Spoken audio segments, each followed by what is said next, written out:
Hi అండి, welcome back to కుస్మా thoughts. ఈరోజు మనం మౌనం అండ్ ఆలోచన, సైలెంట్ అండ్ థింకింగ్ గురించి తెలుసుకుందాం. ఈ మౌనం అంటే అలా మూతి ముడుచుకొని సైలెంట్గా పక్కకు కూర్చోవడం కాదండి.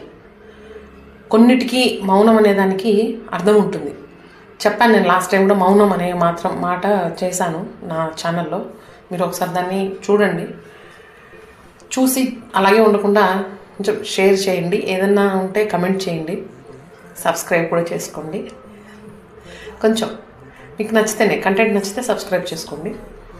ఫస్ట్ వన్ మోర్ థింగ్ ఏంటంటే, మౌనం నుంచి వచ్చే ఆలోచనలు చాలా బ్రైట్గా ఉంటాయి. మనం లొడ వాగి మనం ఏం చేయాలనుకుంటున్నామో 10 మందికి చెప్పి, ఇలా చేయాలనుకుంటున్నాను అలా చేయాలనుకుంటున్నాను వాళ్ళని వీళ్ళని అడిగి ఎలా ఉంటుంది ఇలా చేస్తే ఎలా ఉంటుందని అడిగి ఎప్పుడైతే మనం అడుగు ముందుకేస్తామో ఖచ్చితంగా అది సక్సెస్ అవ్వదండి. 110% గుర్తుపెట్టుకునేది.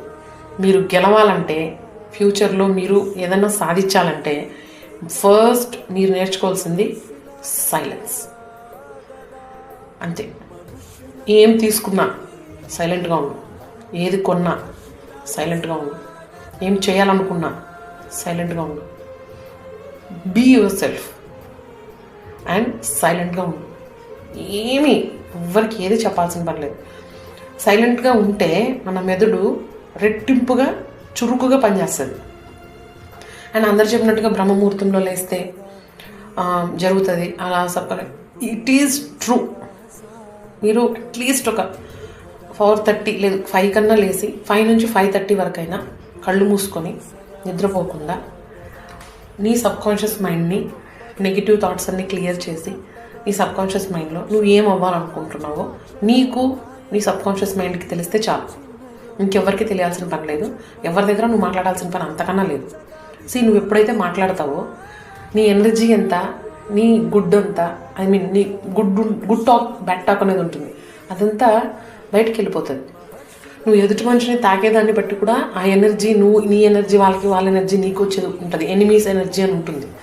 ఇవన్నీ కూడా తెలుసుకొని అసలు వీటన్నిటికీ దూరంగా ఏదంతా మనకి సంబంధం లేకుండా, మన ఫ్యామిలీ అయిందా మనమైందా, నువ్వు ఇది చేయాలనుకుంటున్నావు, ఒకవేళ ఎవరికి చెప్పలేని పక్షంలో నీ భార్యతో మాత్రం నువ్వు చర్చించి నిర్ణయం తీసుకుని సైలెంట్ అయిపోండి ఇద్దరు. అంతే. సైలెంట్ వెనుక అది అర్థం. అంతేగాని మూతి ముడుచుకొని కూర్చోమని కాదు. నీ సైలెన్స్లోంచి వచ్చే ఆలోచనను తీసుకొని ఫ్యూచర్లో నువ్వు ముందుకెళ్ళడానికి నువ్వు మౌనం వహించు అని అర్థం. మూతి ముడుచుకొని కూర్చుంటే అన్ని పనులు జరుగుతాయని కాదు. కొన్ని చోట్ల మాట్లాడడం కంటే సైలెంట్గా ఉండడమే మంచిది.